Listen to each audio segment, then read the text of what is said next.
આજે આપણે એકદમ ટેસ્ટી ભીંડી મસાલા બનાવવાના છીએ। આજે આપણે ભીંડી મસાલા બનાવવાના છીએ। તેના માટે મેં અહીંયા ભીંડાને મેં અહીંયા આ રીતે કટ કરીને લઈ લીધા છે। બે મીડિયમ સાઇઝના ટામેટાની ગ્રેવી કરીને લઈ લીધી છે। બે મીડિયમ સાઇઝની ડુંગળીને આ રીતે ઝીણી કટ કરીને લઈ લીધી છે। એક ચમચી લસણ અને મરચાંની પેસ્ટ લઈ લીધી છે। અને મસાલામાં મેં અહીંયા એક ચમચી ધાણા જીરું, એક ચમચી હળદર, એક ચમચી લાલ મરચું પાવડર, સ્વાદ પ્રમાણે મીઠું, એક ચમચી ગરમ મસાલો લઈ લીધો છે। એક પેનમાં આપણે તેલ લઈ લઈશું। તેલ ગરમ થાય તે પછી આપણે તેમાં ભીંડા એડ કરીશું। ભીંડાને આપણે અહીંયા તળી લેવાના છે। ભીંડાને આપણે હલકા ગોલ્ડન બ્રાઉન થાય ત્યાં સુધી આપણે તળવાના છે। તમે જોઈ શકો છો ભીંડા આપણા હલકા ગોલ્ડન બ્રાઉન થઈ ગયા છે। હવે આપણે ભીંડાને લઈ લઈશું।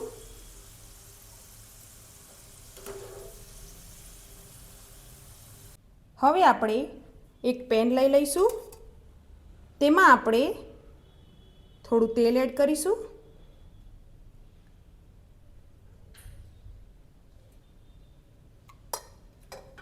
તેલ ગરમ થાય તે પછી આપણે જીરું એડ કરીશું।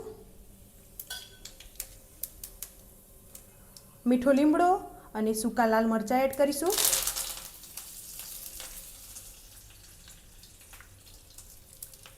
લસણ મરચાંની પેસ્ટ એડ કરીશું।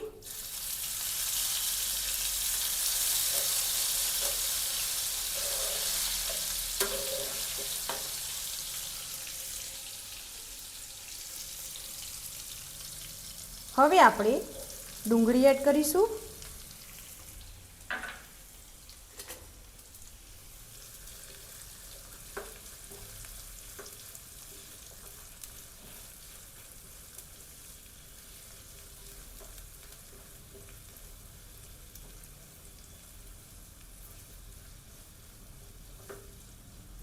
ડુંગળીને આપણે ચડવા દઈશું।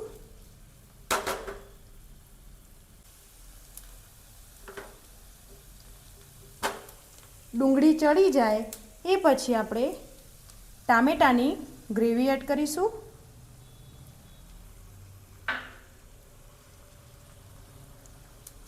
તેને પણ આપણે પરફેક્ટ રીતે મિક્સ કરી લઈશું।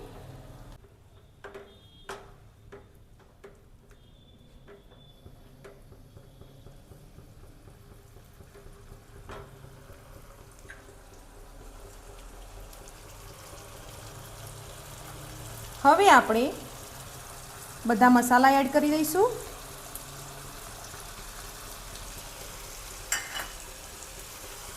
તેને આપણે મિક્સ કરી લઈશું।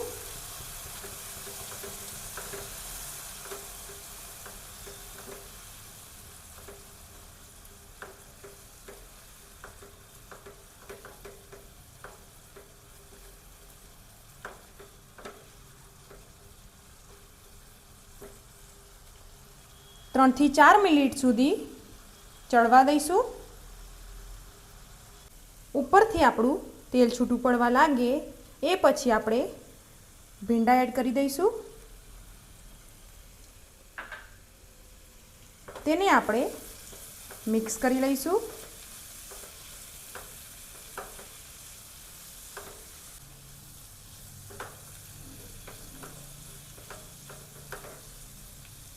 ત્રણથી 4 મિનિટ સુધી આપણે ઢાંકણ ઢાંકીને ચડવા દઈશું।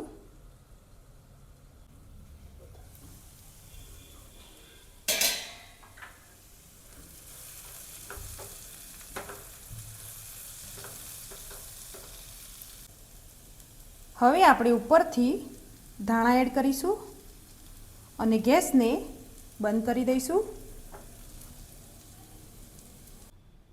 એકદમ ટેસ્ટી ભીંડી મસાલા આપણું રેડી થઈ ગયું છે।